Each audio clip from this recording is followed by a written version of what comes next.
નમસ્કાર દર્શક મિત્રો, લેટેસ્ટ ન્યૂઝમાં આપનું સ્વાગત છે। આજે આપણે ગુજરાત અને દેશના એવા 10 મોટા સમાચાર વિશે વાત કરીશું જે તમારા જીવન પર સીધી અસર કરશે। ભારત માટે સારા સમાચાર।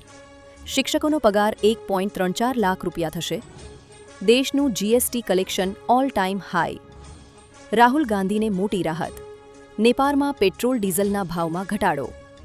એએમસી પ્રજાના પૈસે આલિશાન રિનોવેશન। પેન્શનરો માટે રાહતના સમાચાર। સૂર્યશક્તિનું કેન્દ્ર, વિશ્વનું સૌથી મોટું સોલાર પાર્ક। લીંબુના ભાવ આસમાને પહોંચ્યા। પાકિસ્તાન વિરુદ્ધ યુએઈનો મોટો નિર્ણય। આ બધું જ જાણીએ તે પહેલા અમારી યુટ્યુબ ચેનલને સબસ્ક્રાઇબ કરી લેજો અને બેલ આઇકન ઓન કરી દેજો। ભારત માટે સારા સમાચાર। ભારતીય અર્થતંત્ર માટે આ સારા સમાચાર છે। વિદેશી બેંકો પરની નિર્ભરતા ઘટાડીને આરબીઆઈએ લંડનથી 104.23 મેટ્રિક ટન સોનું પાછું ખેંચ્યું છે।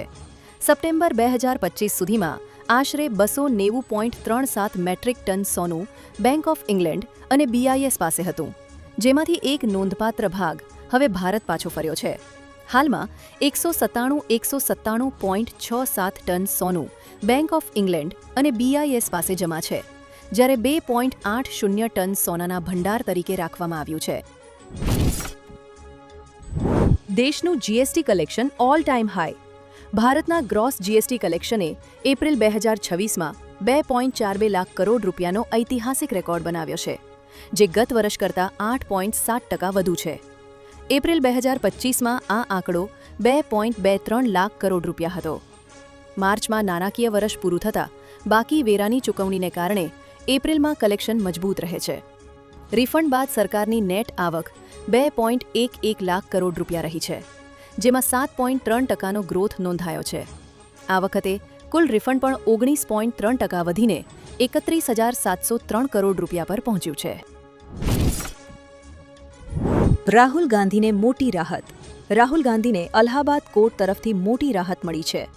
ખાસ કરીને અલ્હાબાદ હાઈકોર્ટે રાહુલ ગાંધી વિરુદ્ધ એફઆઈઆર નોંધવાનો આદેશ માંગતી અરજી ફગાવી દીધી છે। હાઈકોર્ટની સિંગલ જજની બેન્ચે તેમની વિરુદ્ધ દાખલ કરેલી અરજી ફગાવી દીધી હતી। નોંધનીય છે કે રાહુલ ગાંધી દ્વારા આપવામાં આવેલા નિવેદનના સંદર્ભમાં એફઆઈઆર નોંધવાનો નિર્દેશ માંગતી અરજી 15 જાન્યુઆરી 2025ના રોજ દાખલ કરવામાં આવી હતી।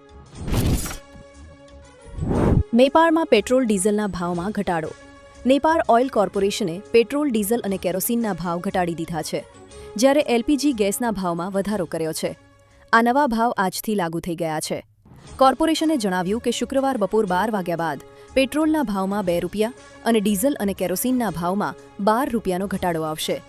નવા ભાવ અનુસાર પેટ્રોલના ભાવ 214.50 રૂપિયા પ્રતિ લીટર, જ્યારે ડીઝલ કેરોસીનના ભાવ 222.50 રૂપિયા થયા છે। એએમસી પ્રજાના પૈસે આલિશાન રિનોવેશન। અમદાવાદ મ્યુનિસિપલ કોર્પોરેશનના નવા હોદ્દેદારો માટે દાનાપીઠ કચેરીમાં 10 કરોડના ખર્ચે રિનોવેશનની કામગીરી શરૂ કરવામાં આવી છે। મેયર, ડેપ્યુટી મેયર અને વિવિધ સમિતિના ચેરમેનોની કેબિનોને આધુનિક એસી અને ફર્નિચરથી સજ્જ કરાશે। આ સાથે હેરિટેજ બી બ્લોકનું રિસ્ટોરેશન પણ હાથ ધરાયું છે।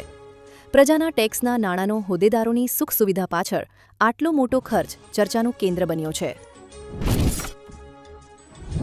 પેન્શનરો માટે રાહતના સમાચાર। ગુજરાત સરકાર અને ઇન્ડિયા પોસ્ટ પેમેન્ટ બેંક વચ્ચે થયેલા કરાર મુજબ પેન્શનરો હવે ઘરે બેઠા નિઃશુલ્ક ડિજિટલ જીવન પ્રમાણપત્ર મેળવી શકશે। 1 મેથી 31 જુલાઈ દરમિયાન પોસ્ટમેન કે ગ્રામીણ ડાક સેવક ફેસ ઓથેન્ટિકેશન અથવા બાયોમેટ્રિક દ્વારા આ સુવિધા આપશે। પેન્શનરોએ આધાર, મોબાઈલ અને પીપીઓ નંબર આપવાના રહેશે। આ ડિજિટલ નકલ સીધી પેન્શન કચેરીમાં જમા થઈ જશે, જેથી વૃદ્ધ પેન્શનરોએ હવે કચેરીઓના ધક્કા ખાવા પડશે નહીં। સૂર્યશક્તિનું કેન્દ્ર, વિશ્વનું સૌથી મોટું સોલાર પાર્ક।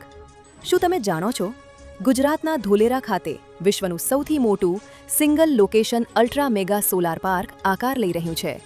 આ હકીકત રાજ્યની પુનઃપ્રાપ્ય ઉર્જા, રિન્યુએબલ એનર્જી પ્રત્યેની પ્રતિબદ્ધતા દર્શાવે છે। હજારો એકરમાં ફેલાયેલી આ પરિયોજના માત્ર વીજળી જ નહીં ઉત્પન્ન કરે, પણ ગ્રીનહાઉસ ગેસ ઉત્સર્જન ઘટાડવામાં પણ મોટું યોગદાન આપશે। આ આંકડા ગુજરાતને ઉર્જા ક્ષેત્રે વૈશ્વિક નેતા તરીકે સ્થાપિત કરે છે। લીંબુના ભાવ આસમાને પરમી વચ્ચે। લીંબુના ભાવમાં મોટો ઉછાળો આવ્યો છે. હાલ બજારમાં લીંબુ 200 રૂપિયાથી 250 રૂપિયા પ્રતિ કિલોના ભાવે વેચાઈ રહ્યા છે, જે થોડા સમય પહેલા 100થી 120 રૂપિયામાં મળતા હતા. ભરૂચ એપીએમસીના વેપારીઓ અનુસાર ઉનાળામાં લીંબુ પાણી અને શરબતની માંગ વધવાથી ભાવમાં તેજી આવી છે. નાના ગ્રાહકોને પણ 20થી 30 રૂપિયાના લીંબુ મેળવવા મુશ્કેલ બન્યા છે.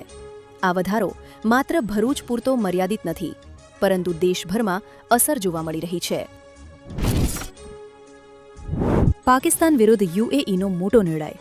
એતિહાદ એરબેઝે અબુધાબીમાં કામ કરી રહેલા 15 પાકિસ્તાની કર્મચારીઓને અચાનક નોકરીથી છૂટા કરી દીધા છે. સૂત્રો અનુસાર આ કર્મચારીઓને એચઆર વિભાગથી નહીં પણ ઇમિગ્રેશન ઓફિસ દ્વારા નીકાળવામાં આવ્યા છે. સાથે જ 48 કલાકમાં દેશ છોડવા આદેશ આપ્યો છે. જણાવીએ કે આ નિર્ણય પાછળ કોઈ ખાસ કારણ નથી.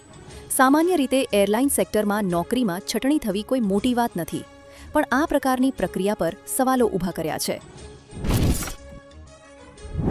શિક્ષકોનો પગાર 1.34 લાખ રૂપિયા થશે. સરકારી શિક્ષકોનો શરૂઆતનો પગાર 1.34 લાખ રૂપિયા હોઈ શકે છે.